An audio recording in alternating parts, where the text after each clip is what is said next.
Okay, next பார்க்க போறது effect of submerging Ydse in a transparent medium.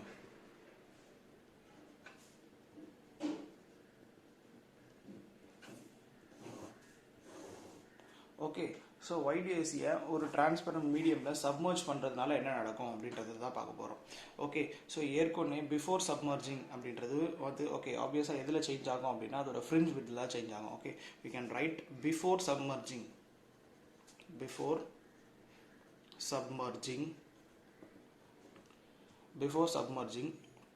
fringe width is so before submerging fringe width எவ்வளவு இருக்கும், that would be beta would be equal to lambda capital D by small d. இது before submerging. Okay, இப்போ we'll take an example. say நம்ம கிட்ட வந்து இப்போ ஒரு medium இருக்கு. ஸோ இங்கே வந்து அவுட் சைடில் வந்து ஏர் இருக்கு, நம்ம என்ன பண்ணுறோம் அதில் வாட்டரில் சப்மர்ஜ் பண்ணுறோம் அப்படின்னு வச்சுக்கலாம். ஸோ இப்போ if you see this, before seeing this, இதை பார்த்தோம்னா இந்த பீட்டான்றது வந்து பியூர்லி எதை டிபெண்ட் பண்ணியிருக்குன்னா வேவ் லென்த்தை டிபெண்ட் பண்ணியிருக்கு. ஏன்னா the distance between the screen and the slit வந்து கான்ஸ்டன்ட், அப்புறம் the distance between the slits வந்து கான்ஸ்டன்ட். அப்போ வேவ் லென்த்தை தான் பியூராக டிபெண்ட் பண்ணியிருக்கு. இப்போ லைட் ரேஸ் வந்து ஏர்லேருந்து வாட்டருக்கு என்டர் ஆகுது. ஏன்னா இது வந்து ஆங்கிள் ஆஃப் இன்சிடென்ட்னு சொல்லுவோம். ஏர்லேருந்து டென்சர் மீடியம் என்டர் ஆகும், இப்படி ரீஃப்ராக்ட் ஆகும், இது ஆங்கிள் ஆஃப் ரிஃப்ராக்ஷன் சொல்லுவோம் இல்லையா. ஸோ இதுக்கு ஒரு ரீஃப்ராக்டிவ் இண்டெக்ஸ் 1 இருக்கும், இதுக்கு ஒரு ரீஃப்ராக்டிவ் இண்டெக்ஸ் 2 இருக்கும். ஸோ இப்போ இந்த ரீஃப்ராக்டிவ் இண்டெக்ஸோட ரேஷியோ என்ன அப்படின்னு பார்த்தோன்னா refractive index and the velocity are inversely proportional அப்படின்னு நம்ம சொல்லுவோம். ஸோ இப்போ வந்து mu1 by mu2 would be equal to, because we can say refractive index is equal to c by v. c என்றது constant, so mu would be equal to inversely proportional to v. So இப்போ இதை equation எழுதும் போது mu1 அப்படின்னா இங்கே என்ன வரும், இங்கே v2 by v1 அப்படின்னு வரும். அதே மாதிரி vன்றது ஒரு ஃபார்முலா இருக்கு, v would be equal to lambda into frequency. v equal to lambda into frequency. எப்போவுமே லைட் ரே வந்து ஒரு மீடியம்லேருந்து இன்னொரு மீடியம்க்கு என்டர் ஆகும்போது அதோட ஃப்ரீக்வன்சி மாறாது, பட் அதோட ஃப்ரீக்வன்சி மாறாது, அதோட வேவ் லென்த் வந்து மாறும். ஓகேவா.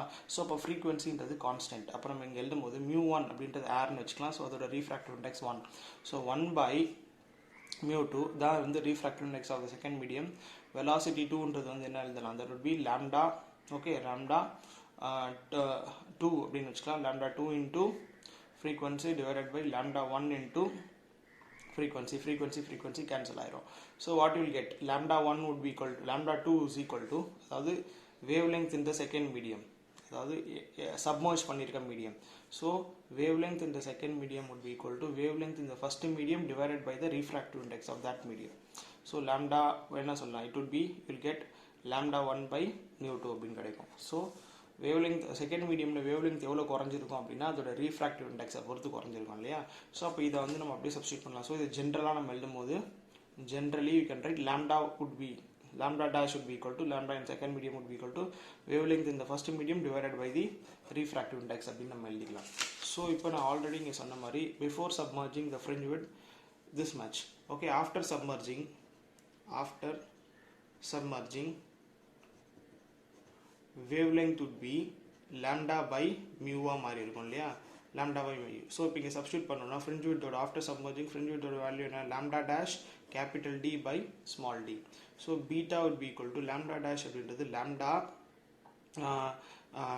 lambda d by d mu அப்படின்னு வரும். ஸோ இப்போ இங்கே சிம்பிளிஃபை பண்ணால் lambda d by d இந்த ஹோல் டேர்மையும் நம்ம என்ன பண்ணலாம், இது வந்து beta dash அப்படின்னு வச்சுக்கலாம். So you can say beta dash would be equal to beta divided by mu. So beta dash equal to beta by mu. இப்போ பார்த்தோம்னா இந்த ரிலேஷனையும் say compare 1 and compare 2. So before submerging it is beta, after submerging is beta by mu. So அப்போ என்ன அர்த்தம், that is the meaning is after submerging, so beta dash is lesser than beta வந்து beta ஓட கம்மி. So அப்போ என்ன ஆகுது, after submerging the fringe width is reduced. அப்போ you can write as a note here, after submerging Ydse, after submerging Ydse setup, the the fringe width is reduced. Fringe width is reduced. Okay, so this is what effect of submerging Ydse in a transparent medium.